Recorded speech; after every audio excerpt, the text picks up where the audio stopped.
Ciao ciao a tutti dal vostro Ferdi. Oggi andremo a presentare la GTAP F1 forniteci appunto dalla GTAP, che ringraziamo per la cortesia fattaci, che ci ha permesso di poter provare questa nuova cam con 4K nativo. Qui vedete la sua scatola nera, sul retro vediamo tutte le informazioni delle caratteristiche di questa cam. Andiamo a vedere all'interno che cosa contiene. Molto minimale questa confezione. Vedete, questa cam ha un aspetto diverso da quello che siamo abituati normalmente a vedere, ha una forma allungata. Vediamo all'interno, troviamo un manualetto molto ben fatto in inglese con molte illustrazioni, e poi andiamo a vedere la carcassa, cioè il supporto per poterla montare, che c'ha pure una presa a cavalletto. Con questo tipo di supporto possiamo collegarla a tutti i nostri componenti. Ecco, questo è un cavo FPV per la registrazione del video in tempo reale per l'uso sui droni, cavo mini USB, degli adesivi colorati della città. Vedete questa forma tradizionale che assomiglia a quella della Garmin Virb, infatti ha abbandonato il stile classico la città per arrivare a questo nuovo formato. Qui vediamo questo schermetto, che è l'unico modo per poter accedere al setup e avere delle informazioni sui nostri settaggi. Poi abbiamo il pulsante d'avvio, un pulsante di accensione della cam. Poi sul retro vediamo gli ingressi che andremo a vedere dopo. Qui ci sono questi punti di areazione che vedete, questi puntinati. Andiamo a vedere la batteria che è sotto questo sportellino. Se la andiamo a togliere vediamo i contatti. Io ho una notizia da dare, questa è la LB104, non è molto facile da trovare.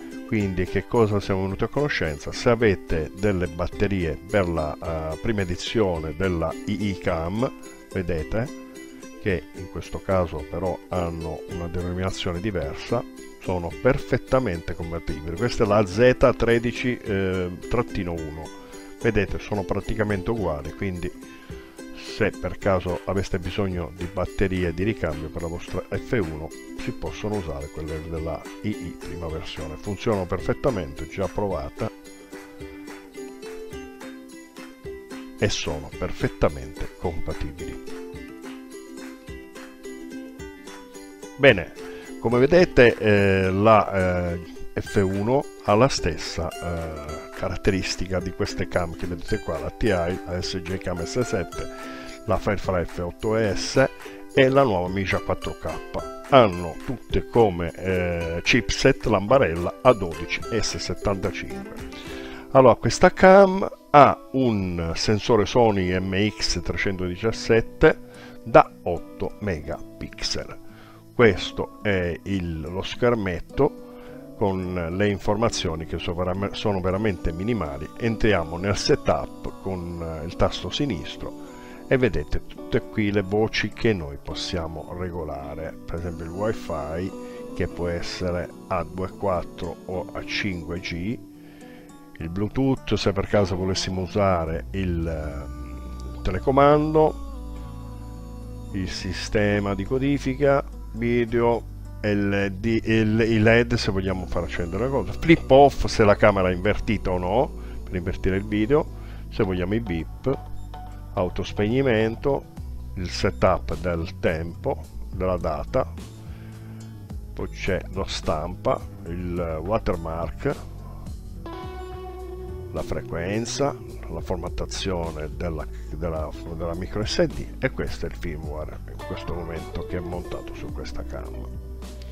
Qui come vedete ci sono tutte le informazioni sul nostro schermetto. Logicamente non è possibile vedere quello che si sta registrando, e questo è un limite di questa cam, come nemmeno viene fornita al momento un case subacqueo. Questa cam al momento non può andare sott'acqua.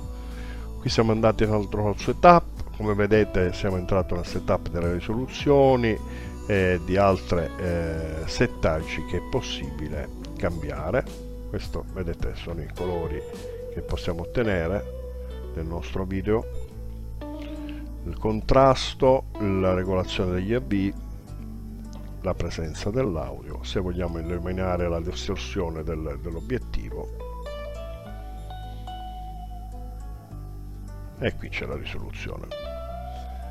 Vedete, allora abbiamo il tasto centrale. Qui potete vedere tutte le informazioni che possiamo avere: il modo della cam, l'inserimento della stabilizzazione, poi c'è la batteria e il tempo disponibile sulla micro SD.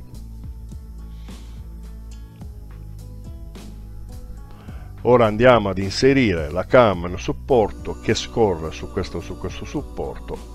Sotto è presente una filettatura a cavalletto su cui noi possiamo inserire tutti i nostri accessori. Per poterlo collegare con il nostro smartphone dobbiamo usare l'applicazione GTAP, appunto. Si va a connettere la cam, si trova prima il wifi, ci si collega al wifi con la solita password che sarebbe 1234567890. Si collega la cam e avremo praticamente una visione per chi volesse appunto vedere cosa in quel momento sta registrando. Qui vedete tutti i settaggi che è possibile selezionare da questa applicazione.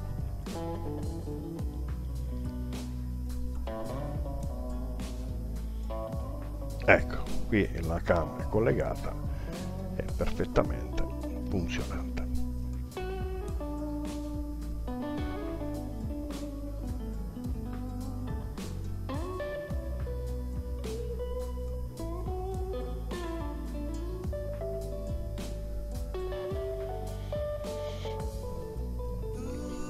Ora proviamo la funzionalità appunto della batteria,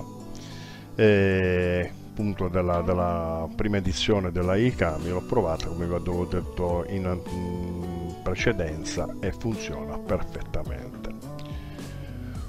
La qualità di questa cam io l'ho trovata molto buona. Poi a fine di questo video ci sarà un piccolo esempio su come va, però a mio parere va molto bene, la stabilizzazione è molto buona. Ci si deve abituare a questa forma un po' insolita, ma vi dico veramente che è molto semplice da usare e non vedo nessun problema. Logicamente per l'ingombro che ha è molto adatta per l'uso sulla moto e pure sui droni.